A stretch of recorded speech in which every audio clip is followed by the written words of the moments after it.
The Pathway to Roses. Chapter 12 through 15. By Christian D Larson. Chapter 12. Finding the Lost Word. Illumined minds in every age have declared their belief in what may be termed the sacred word, or that formulated statement of truth through which unbounded power could be expressed. According to this belief, anyone who knew this secret word or statement could, by the use of that word, secure anything he might desire.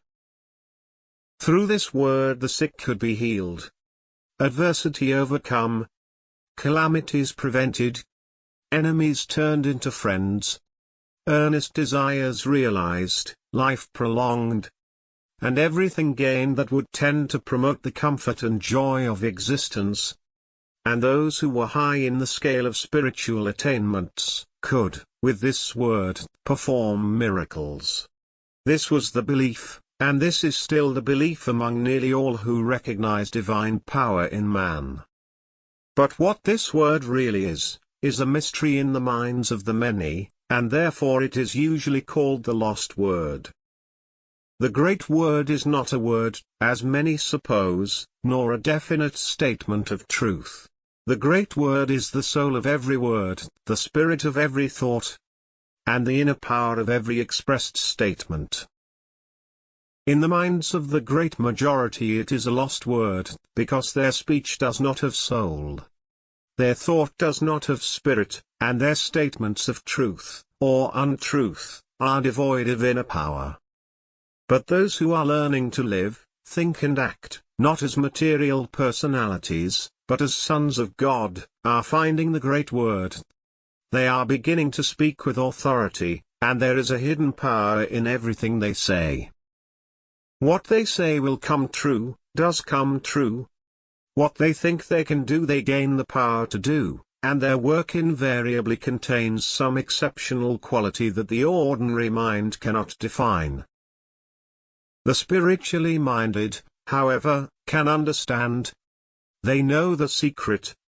They realize that the great words, the supreme power of divine being coming forth into the speech, the thought and the actions of the fully awakened soul. And if these minds will continue to enter more and more deeply into the spirit of this supreme power, they will find that the great word can do everything that the ages have declared that it could do. Thousands today do, at times, use this secret word. That is, they give soul to what they say, and they give spirit to what they think. In consequence, their words carry weight and their thoughts have extraordinary power. But they do not, as a rule, understand how the power of the soul is given to word and thought, and therefore do not secure results whenever they may so desire. The secret, however, is simple. So simple that it can be comprehended and applied by anyone. To begin, train yourself to feel inner power whenever you give expression to a statement of truth. And whenever you think, enter into the spirit of your thoughts. When you speak, do not simply say words. Say more. Never indulge in empty speech. That is, place yourself, your whole self, your great self into every word you utter. Let the spoken word be the body of your speech. But see that every body has a great soul. The audible word itself has no power, but that word can carry all the power that you can inwardly feel at the time it is spoken. When you give soul to your speech, every word will contain hidden power, and it is this hidden power of the spoken word that constitutes the secret word, the great sword, the word that works wonders for those who understand. We realize, therefore, that there is nothing mystical or mysterious about the great word, It is simply a measure of supreme spiritual power taking expression in thought or speech. Jesus Christ was the greatest master in the use of the word that we know, though there have been hundreds in every age that have discerned its power and applied it to a great degree. In this age, there are more than there ever were before who are consciously using the word. But as the general understanding of its nature is not clear, results are not as great as they might be. But it is predicted that we are to do the greater works. It is our privilege to do so now, because we have received the power. There are thousands in the world today who are ready to do the greater works. They understand the law. They know the truth, and their desire to live the truth is becoming stronger every hour. But there is one thing more needful. We must enter more deeply into the Spirit. To believe in things spiritual is not sufficient. Nor will the daily effort to conform with spiritual principles supply the necessary requirements. We must do all of these things and more. We must aim to enter into the very life of the innermost power of the Spirit, whatever we think, say or do. When we think of the truth, we must mentally feel the inner spirit of that truth. When we desire the realization of some divine quality or perfect condition, we must mentally feel the deep invincible soul of that desire. When we speak, we must not speak as personal men, but as spiritual sons of the Most High, endued with limitless power from the Supreme. In brief, whatever we do in body, mind or soul, we must enter more deeply into the hidden powers of the Spirit, and must try to realize that that power is the very soul of all power. When we think we can feel the soul of divine power, we must try to enter into the soul of that soul. And when we realize that a deeper soul state is being felt, we must try to enter into the soul of this deeper state, and so on. Ever going deeper and deeper into the limitless vastness of the Spirit. Thus, we shall gain the great word, the word that gives soul to every word, spirit to every thought, and inner power to every statement. Give soul to every spoken word, and you can heal yourself by saying, I am well. You can emancipate yourself from every adverse condition by saying, I am the freedom of divine truth, and you can cause every atom in your being to thrill with life and power by saying, I am the strength of the infinite. Give spirit to every thought you think, and every condition you picture in the mind will be realized in the body. Every true desire you feel will be fulfilled, and every dream of greater things will positively come true. What you think you can do will gain the power to do, because every thought that is filled with the Spirit is also filled with the limitless power of the Spirit. Give inner power to every statement, and whatever you affirm to be true you will cause to come true.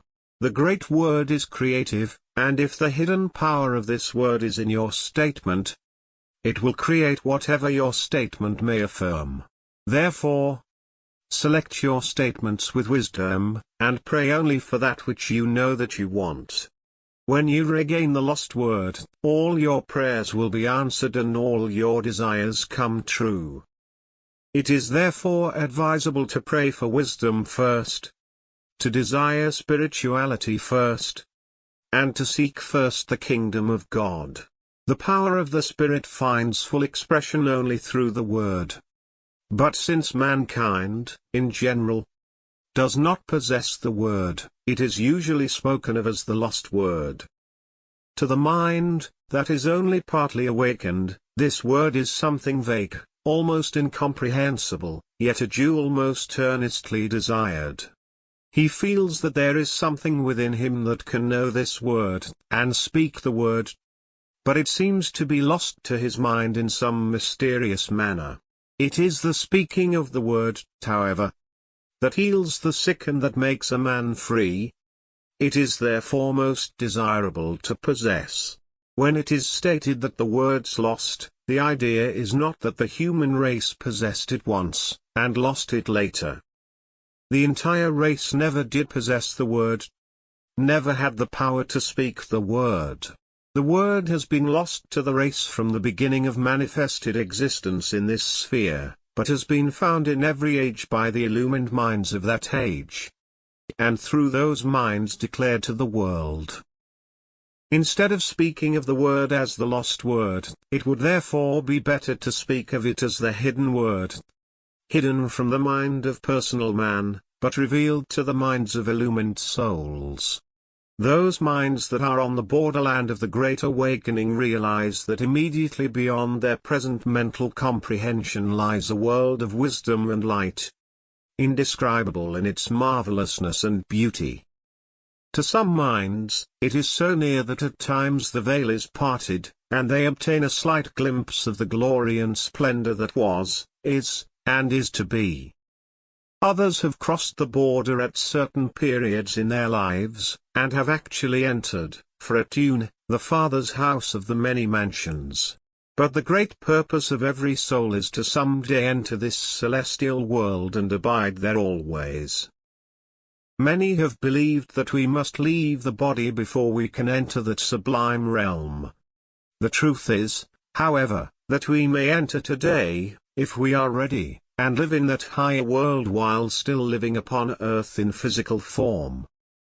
We shall then find that the earth is not outside of the kingdom, but that the real earth, spiritually discerned and understood in truth, is also one of his secret places.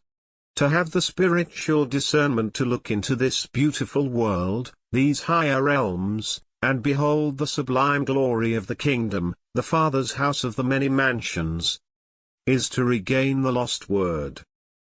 It is for you to know the mysteries of the kingdom, and whoever has sufficient spiritual power to part the veil and see those things that are prepared for them that love him, has found the hidden word. Now he knows the mysteries. He has seen them as they are. He has crossed the border, he has trod the shining shore, and his eyes have beheld eternity. He has seen the Word, because the one divine Word is the revelation of all that is eternal. Whoever can see that which eternally is, that to which nothing can be added, nothing taken away, that which is the foundation of all, the life of all, the all in all, can see the Word. The Word is revealed to him. Divine wisdom has inspired his soul, the light of the Spirit has illumined his mind, and he speaks as one having authority. He speaks, not of that which others have told him, not as the scribes. He has seen the mysteries, he bears witness to the truth because he has witnessed and beheld the truth with his own illumined mind. The heavens have opened before him. He has not only had a vision, he has seen the truth that is beyond the vision, and that truth is the Word. To reach this sublime state the secret is faith. Not the faith that believes, but the faith that knows, the faith that can see with the vision of the Spirit. Every soul that has some discernment of higher things has a portion of faith. This faith increases as the soul ascends, and the soul ascends as the faith becomes larger, higher and more illumined. To feel the touch of the Spirit is the beginning of real faith, and the nearer the soul lives to the Spirit, the larger the faith. In the first stages of faith, the way is opened for the power of the Spirit to come forth and prepare the human temple for the greater things that are to follow. After this period, if the mind continues in spiritual growth, illumination begins, and will continue until the Christ state is attained. During the first stages of spiritual illumination, the mind feels the nearness of a higher world, and here is the soul's opportunity to take many steps towards the heights. Whenever these sublime moments appear, enter the stillness of the Spirit, and place body, mind and thought in touch with the soul's eternal calm. Then when in the peace that passeth understanding, open the eyes of the Spirit, and in faith, desire to meet him face to face. He may not appear, but be not impatient. Know that he will appear, and you can wait. You can wait an eternity for such a privilege, for a single moment in his presence is a million heavens in one. But when you do draw near enough to behold his shining glory, give thanks with all the power of heart and soul. The Redeemer has entered your life. You have found the way. You have entered the great climax of human existence, and now you may begin to live. Henceforth, give your highest thought and attention to every spiritual experience that may appear, no matter how insignificant it may seem to be. Know that every manifestation of divine presence indicates that you are growing in the Spirit, that your spiritual eyes are being opened, that you are beginning to discern His omnipresence and to know that He is always here, closer than breathing, nearer than hands and feet. To know God is the beginning of all wisdom. To know and feel that God is here, everywhere, that we live in His Spirit, His life, His wisdom, His power, His light and His love now, is to awaken the mind to real wisdom. Then we shall find the hidden word, then we shall enter the inner sanctuary of the soul and behold the Word of God manifested in the true being of man, eternally creating the true being of man in the likeness of the image divine. And then we behold the word of truth in the being of truth. We gain the power to speak the word of truth. To know the word is to have the power to speak the word. And to speak the word is to cause the word to become flesh. Thus the life, the wholeness, and the glory of the Spirit is made real in the personal being of man. To grow daily in the Spirit is the way to the higher faith, the larger wisdom and the beautiful life. Aspire constantly to live the life of the Spirit. Turn all thought and attention to the more perfect understanding of the Spirit. Keep the eye single upon the divine perfection of the Spirit, and there shall be many moments when His Spirit will actually appear. When these moments come, grieve not the Spirit away.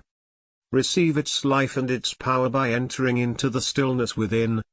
Then open widely the door of the heart that the guest from on high may come in. Soon He will come again. His coming will become more and more frequent, and when you are ready to actually live the life He lives, He will not go away anymore. Whenever the Spirit comes and is received, the Word is being revealed to you, and you obtain a larger glimpse of that sublime state of being where you are about to enter. Never to return. Never to return to the ways of the world. Never to return to the bondage of sin. But to live in the light and the freedom of the Spirit while still in personal form. To work with God while still walking the earth. To be surrounded and protected by His invisible power while still living and working in the midst of visible things. In the world and yet above the world. Whenever you discern more clearly the glory of the kingdom, it means that you are drawing nearer and nearer to the pearly gates. Press on. Not with force and will, but with peace and faith, the eye ever single upon the light that leads. It is the will of God that we should enter now. There is another and a better world. That world is not a future state of existence, but an eternal state of existence. It is therefore at hand here and now. To enter the pearly gates is to enter that better world, God's own true world where all is well. And those gates are ajar to all who can speak the word. Light within, guide thou my way, I am seeding truth today. Where thou leadest I will go, and all wisdom I shall know. Peace and joy and truth and love, are the blessings from above. That will surely come to me, when I gently follow thee. Light within, thou light divine, thou shalt never cease to shine. Thou canst not depart from me, we are one, for I am thee. Darkness flies and sins depart, truth is reigning in my heart. Endless day dispersed the night when I found I was the light. This is the end of chapter 12. Chapter 13. The Royal Path to Wisdom. Solomon prayed for wisdom and received it. Any other soul may do the same. God is infinite wisdom and all that the Father hath is mine. We need simply go and receive our own. We may receive from the Supreme Mind, at any time, as much wisdom, on any subject, as our own minds can possibly appropriate, and we may also receive, from the same source, the power to appropriate more. The wisdom that comes from God does not simply pertain to the soul or to the life of some other world. Because God is the original source of all wisdom, and therefore we may receive light directly from Him on any subject whatever. Nor does the wisdom that comes from God need special interpretation. It is sufficiently clear for anyone to understand who is in harmony with God. When higher wisdom needs interpretation, it is not from God, but is simply the mystical ideas of minds that have not found the clear light of the infinite mind. The mystical wisdom of man is complex and confusing. The wisdom of God is simple and illuminating. The former produces darkness and doubt. The latter produces that faith that knows. When we learn that real wisdom comes directly from God, we shall no longer seek knowledge through the training of the senses to discriminate between illusions. Nor shall we depend upon experience for instruction. Real wisdom does not come from experience. Experience can only tell us how it feels to live in illusions and overcome illusions, but it tells us nothing about how it feels to live in the real, and ascend into the greater and the greater life of the real. The mind that lives in the light of the Most High knows the result of any experience long before that experience arrives. Therefore, to such a mind, experience can convey no information. If the experience is pleasant, it is welcomed and received for the joy it brings. But if it is not pleasant, it is avoided, and the mind that is taught of God knows beforehand whether any particular experience will be desirable or not. To live with God is to gain good from every source, be the source physical, mental or spiritual. But the wisdom that comes with this good does not come from these various sources. It may come through these sources because, to live with God is to touch God everywhere, and thus receive wisdom from God through every channel in the world. To be taught of God is to pray for wisdom, to depend upon God for wisdom, and to live so near to God that we shall be in the light of His wisdom. Whatever we wish to know, we should take it to God, and let His Spirit lead us, guide us, and inspire our minds with the truth desired. The mind that is led by the Spirit will not go wrong. Or if it should temporarily be on the verge of taking a misstep, something will interfere. This something may seem to be special providence, and in a certain sense it is, because the Infinite is ever ready to do for man whatever he may wish to have done. When we place ourselves in the hands of the Infinite, He will find a way, and this way will be revealed to us before it is too late. Sometimes it may not appear until the 11th hour, but it invariably comes in time. We may therefore rest assured in this faith and know that I will not forsake thee nor leave thee, I am thy Redeemer, I will care for thee. The great secret of all the inspired minds of the ages may be found here. They seemed to have superhuman knowledge, they spoke with authority, and their words have been universally received as the truth. The reason being, they lived in the light of the Most High, they were taught of God. To be taught of God, it is necessary to live with God, walk with God, and open the mind completely to the great influx of supreme light from on high. It is necessary to be in such close spiritual touch with the infinite mind that we can feel the thought of God, and think His thoughts after Him. And this any soul can do. To live with God is the simplest life of all, and also the most beautiful. And to walk with God requires no effort whatever. Any soul that can lift up the mind towards supreme spiritual realms and walk with God now. When we place ourselves in that position where we can be taught of God, it is then that we begin to use the mind in the highest sense. It is then that the mind becomes so transparent that the light of infinite wisdom can shine through and manifest itself in all its brilliancy and glory. It is then that the Word becomes flesh, and the truth of divine being is unfolded in the personal life of man. The true function of the human mind is to think with the infinite mind, because the human mind is an inseparable part of the infinite mind. When the human mind tries to think alone, it becomes confused, and the ideas that it may form are mere illusions. It is therefore evident that all the ideas in the world that have been formed while the human mind was trying to think apart from the infinite mind, illusions, and the wisdom of the world is full of such illusions.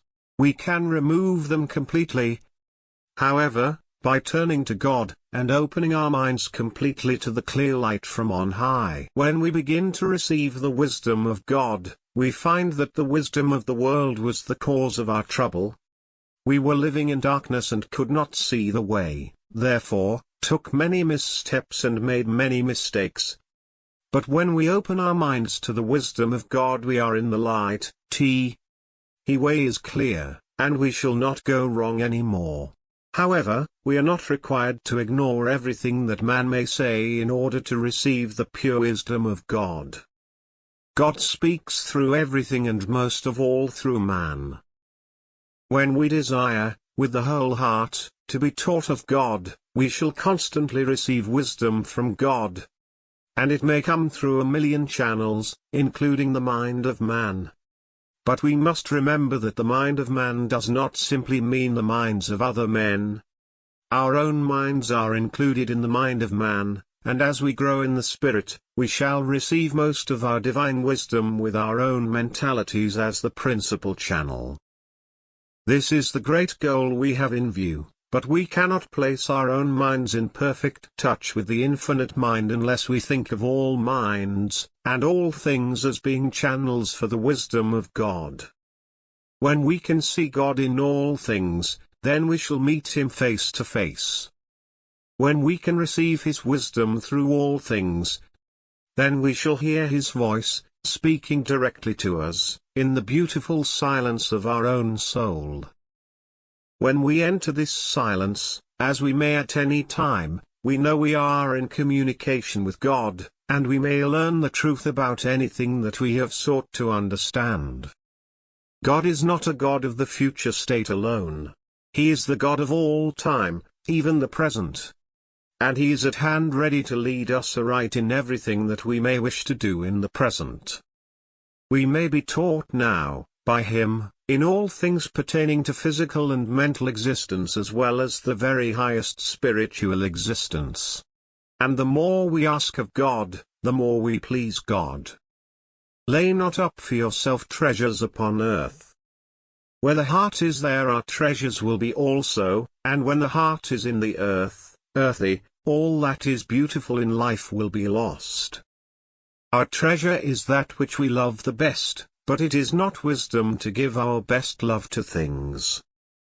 Give your best love to the spirit of things and you will receive not only the visible form, but also that sublime something that gives life and loveliness to the form.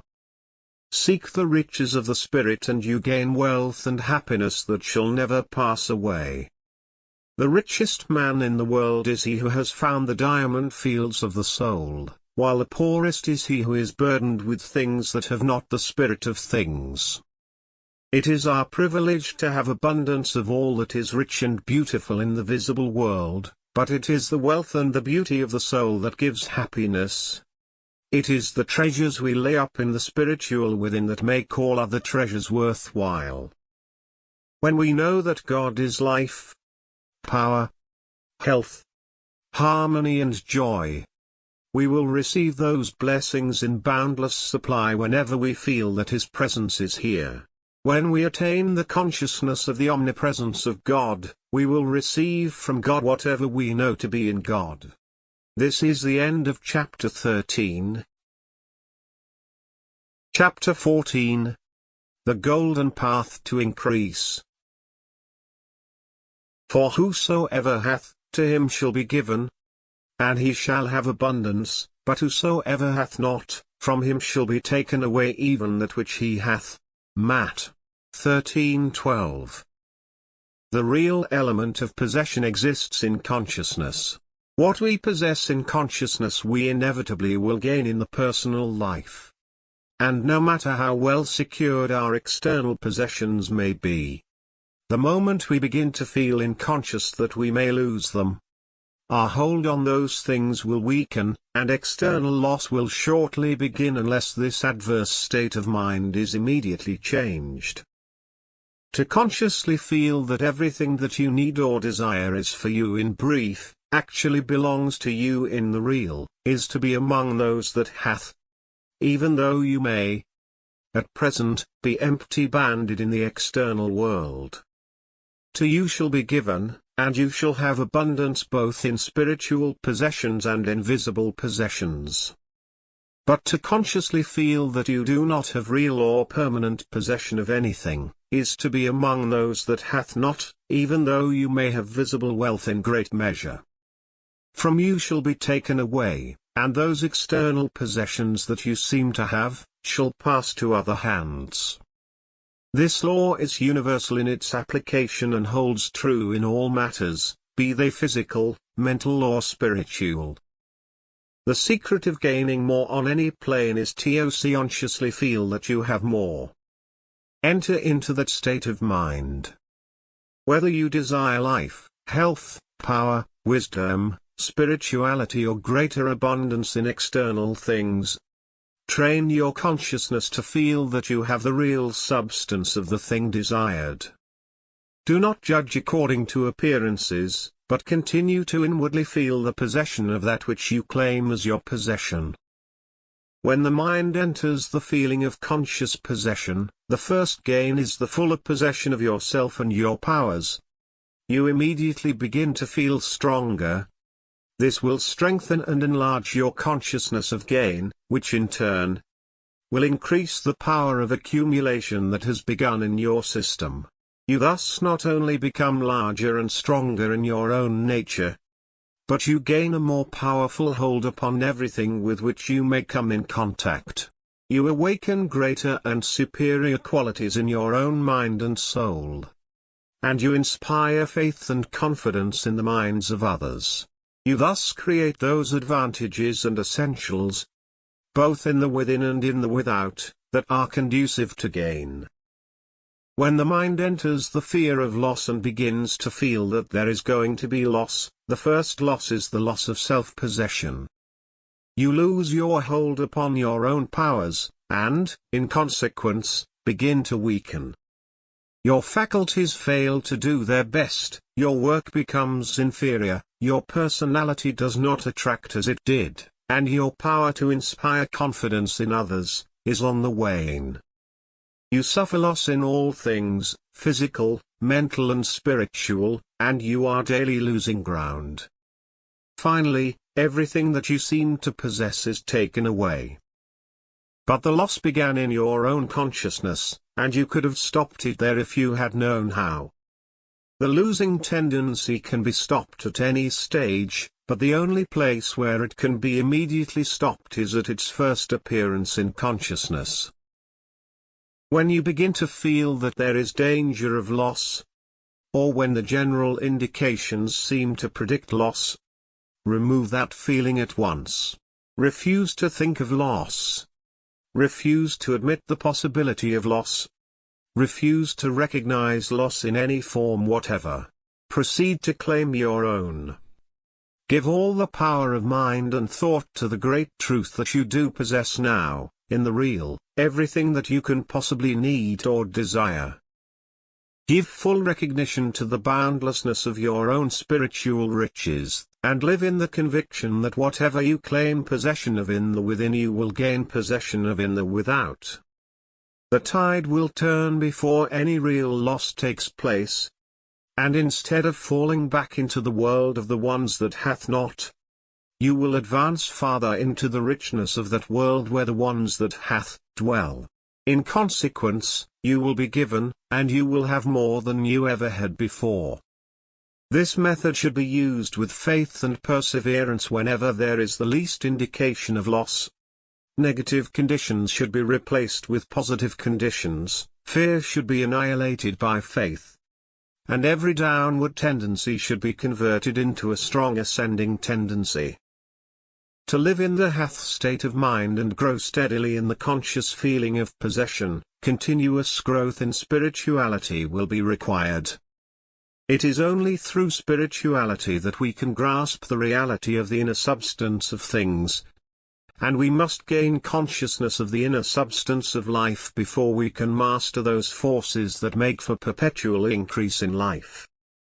To live in the Hath state of mind, it is also necessary to advance constantly into a deeper and larger conscious possession of those things that we already possess in abundance. There can be no inaction in consciousness, if we are not going forward into the larger and the more perfect, we are going back and down into the lesser. Therefore, no matter how much power we actually possess, we should daily claim conscious possession of more. No matter how perfect our health may be, we should daily enter into the consciousness of higher perfections of health. When we cease to grow in health, we prepare the system for sickness, but so long as we grow in health, sickness will be impossible. The same law is applicable both to external possessions and spiritual possessions. To retain what we have, we must daily develop the consciousness of more.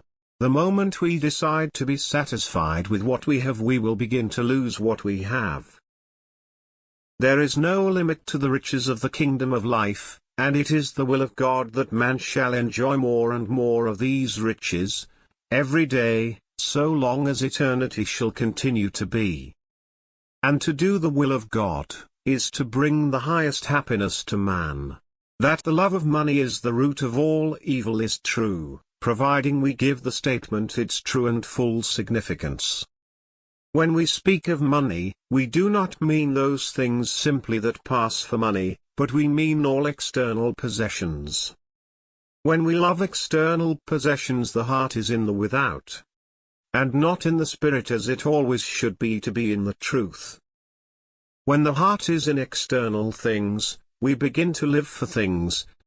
The mind comes to the surface and consequently becomes shallow and material.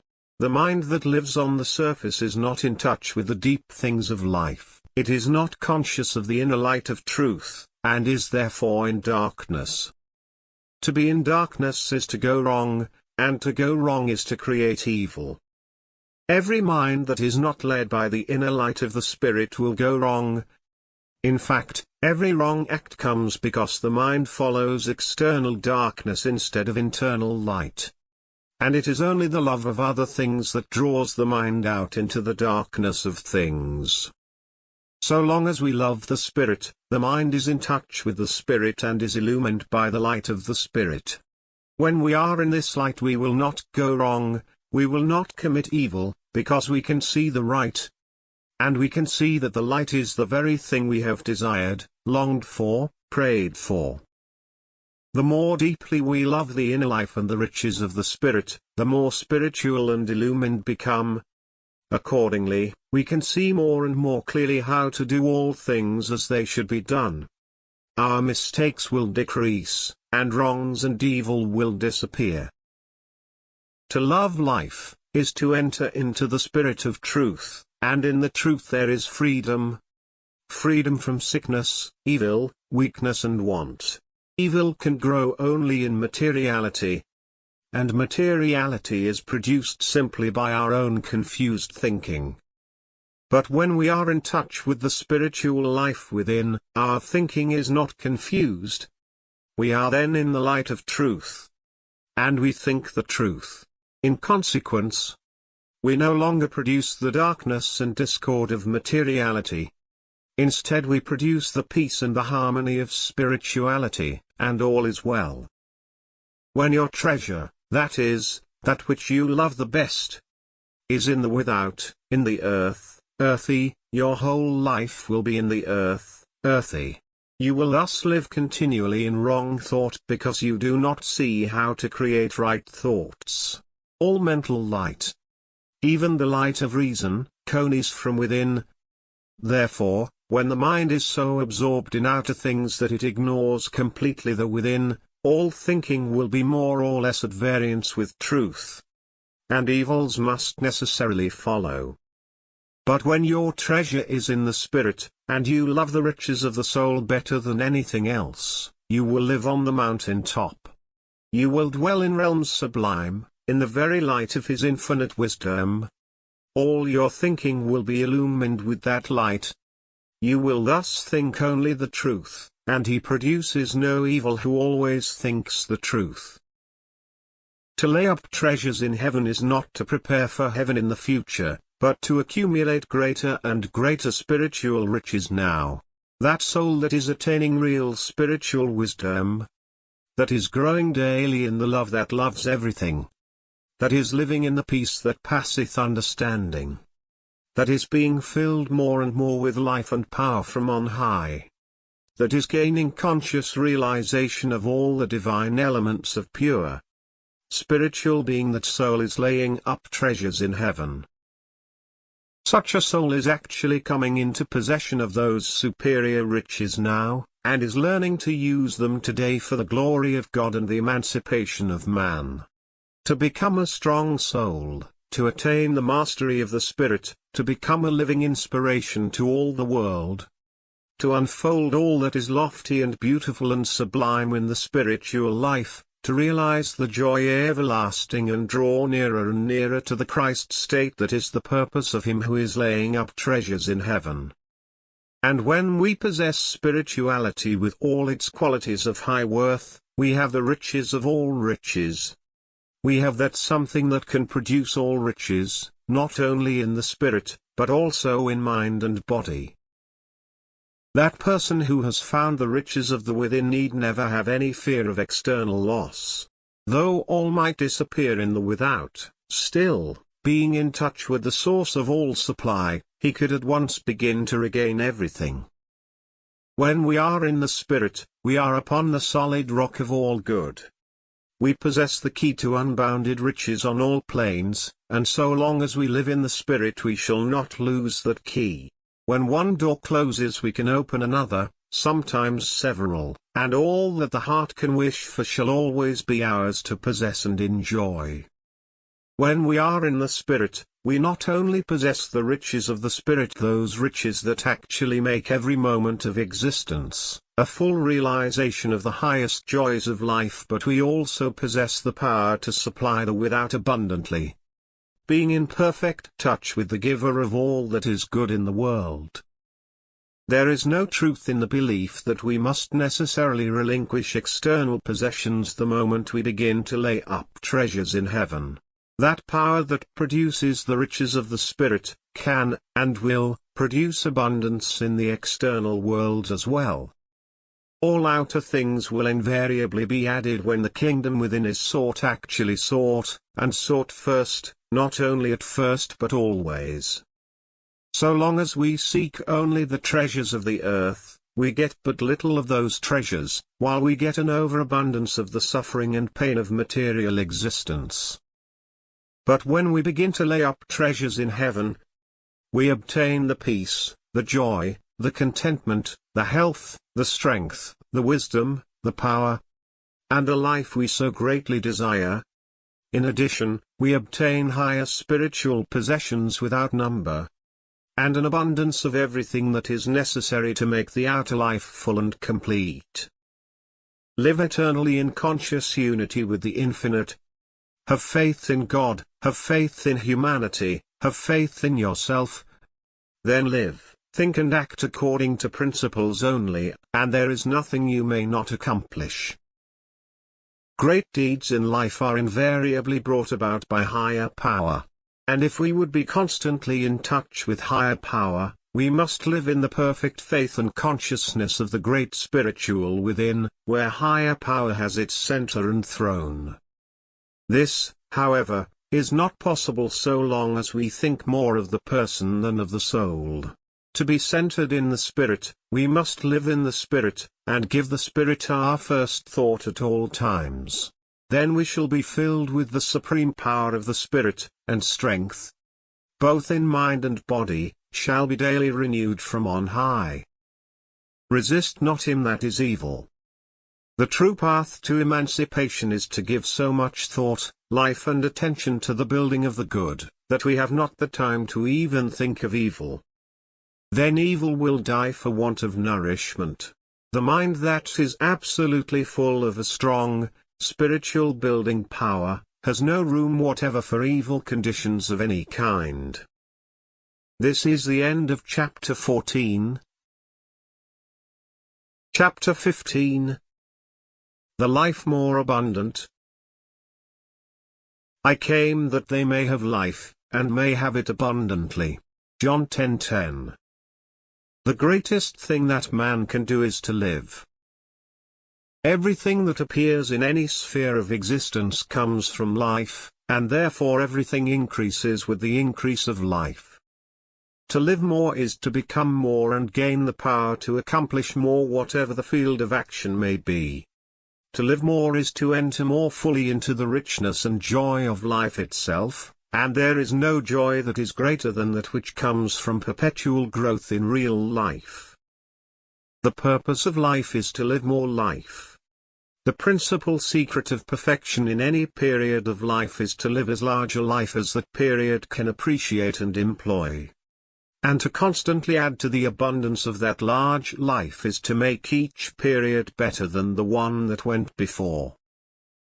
Growth in life means growth in health, growth in strength, growth in capacity, growth in mental brilliancy, growth in talent, growth in wisdom, growth in power, and, in brief, growth in everything that a normal state of existence can possibly need or desire.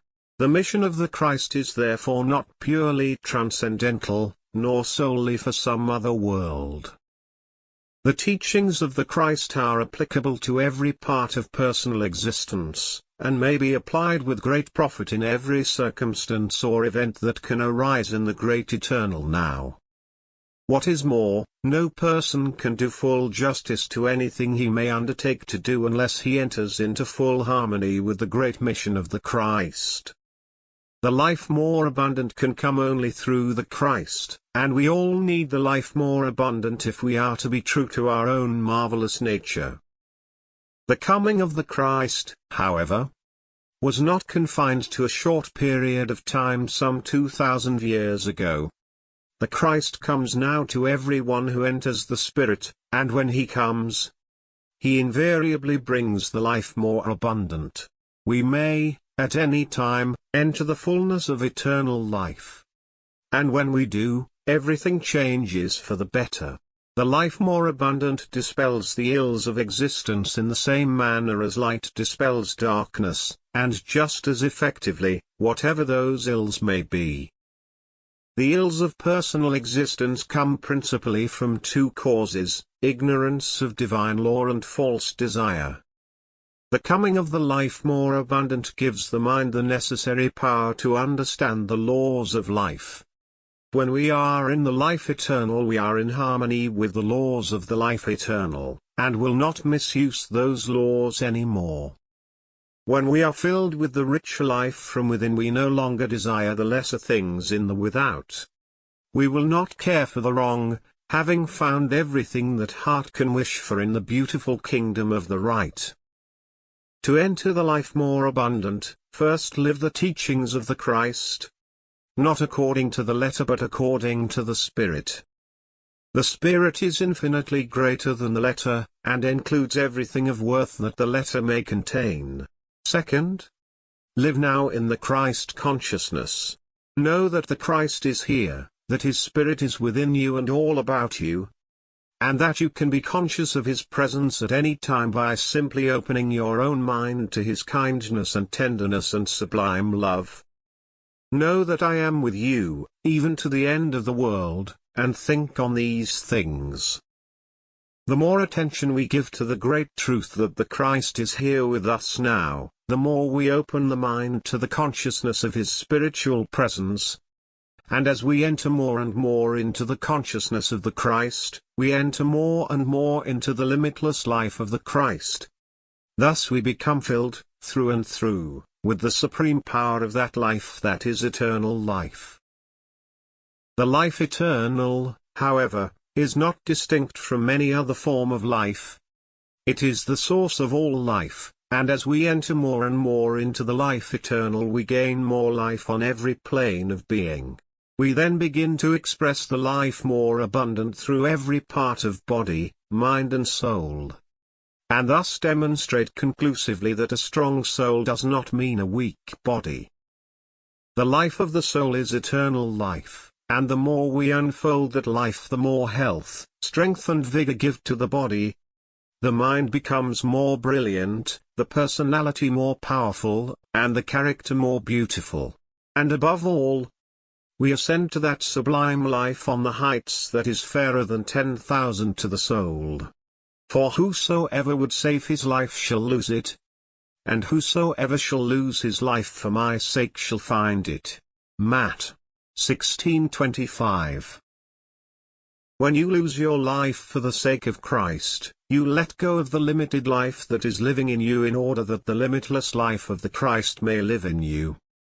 Likewise, when you deny yourself and follow the Christ, you remove the personal self from the throne of your being and enthrone the superior spiritual self instead. There is therefore no sacrifice. You lose nothing but your limitations and your illusions, while you gain everything that the kingdom of God holds in store for man. The belief that it is necessary to lose something of actual value in order to gain the life eternal is not the truth. Poverty in the personal life does not produce spiritual riches, nor does the sacrifice of temporal joys produce the bliss of heaven. The idea of self-sacrifice must be eliminated. So long as we think that we have to sacrifice all that is good in the visible world in order to gain the joys and the riches of the invisible, we are out of harmony with the beautiful order of the cosmos. In the true order of things, all that is real is good, and all that is good, man has the privilege to enjoy now. The only things that we are required to sacrifice are our ills, our defects, our weaknesses, our shortcomings, our limitations. In brief, we are required to remove the personal self and its imperfections from our world of existence. The true self-sacrifice is that which refuses to permit personal imperfections to rule in the personal life, and gives up to the light, the power and the life of the Spirit. When you deny yourself in the true manner, you deny your outer mind the privilege of rulership. You no longer follow the desires and the beliefs of the flesh. You no longer obey the dictates of the body. You declare that the body must serve the soul and the soul must serve the Christ. You thereby permit the supreme life of the Christ to live in you. The mind that was in Christ Jesus enters your mind, and his life and his power becomes your own. The lesser life is lost. The greater life has come in its place. The mere man in you is decreasing while the divine in you is increasing and will thus continue until you are perfect as your heavenly Father is perfect. To try to save the personal life, is to live exclusively for the limitations of external existence.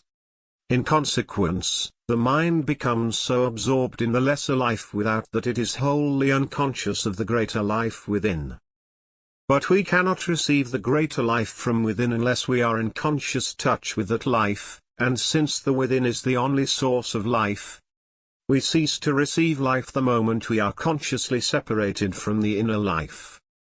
To live entirely for the personal life is to be separated from the inner life, and therefore we are not receiving any more life. The personal life, however, that we are trying to save will be gradually used up, and thus we will lose what we are so anxious to save. But when we begin to live for the Spirit, and begin to follow the Christ into the vast spiritual realms of limitless life, we will find more and more life, and the more life we find in the vast within, the more life we will bring forth into the without. All the life that we become conscious of in the soul we will express in the mind and the body, and the personal self, instead of growing weaker, will grow stronger and stronger as it is filled more and more with life and power from on high. And thus, by losing ourselves in Christ, we gain everything that exists in the supreme life of the Christ. We lose nothing, sacrifice nothing, while we find ourselves all that we are in the image and likeness of God. Live a beautiful life wherever you may be, and you become a living benediction to all who may pass your way. You may see no immediate results. In fact, Your beautiful life may have scattered its blessings so far and wide that you cannot find the exact places where the flowers grow that you planted. But that does not matter. You have given. In consequence, the world is better off and you are a stronger soul. You know that not a single good deed can be lost. Somewhere it will bless somebody. You know that every good seed that you may sow in the garden of human life will someday take root and grow. You may not remain long enough to see the sowers, but somebody will see those flowers, and the fact that your hand planted the seed is pleasure enough for you. To feel that you have given happiness to someone else, is the greatest happiness of all. And to know that millions will be inspired by the sublimity of your life ages after you are gone. Could anything give a deeper joy to the soul? And yet, this is a privilege that is not given only to the few. There is not a soul that may not look forward to such a future and to such a life. To be perfectly satisfied to let your light shine wherever you may go without ever looking back to see if there were results or no, is the mark of a great soul. So long as we do not wish to give unless we see visible results in exact places, our spirituality is not of the greatest. And so long as we require the personal testimony of those whom we have helped, to spur us on, our faith is nothing. He who has the true faith knows that spiritual living is a power wherever it is lived, and he never thinks of looking back to find it was true. He scatters the seed and leaves results to him that faileth not. He radiates the good and knows that that which is good can never cease to produce good.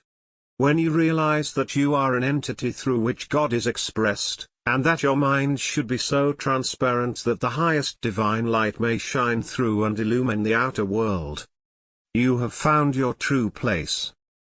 To remain constantly in that beautiful place means that a higher power will be flowing through your being, radiating in every direction, giving the spirit of truth to everything you may think, say or do. You thus become a personal expression of the word, and your life will be a message of truth to the race. Ye are the light of the world. Do not hide your spirituality in your feelings or your emotions. There is power in the spirit. Live this power, and give personal expression to everything that the spirit may contain. Then you will demonstrate to the world that the way of the spirit is the true way.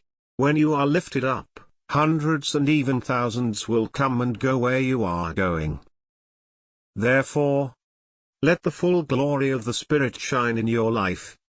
Let power from on high manifest itself in everything that you may think or say or do. And great shall be your reward, both in this world and in the world to come.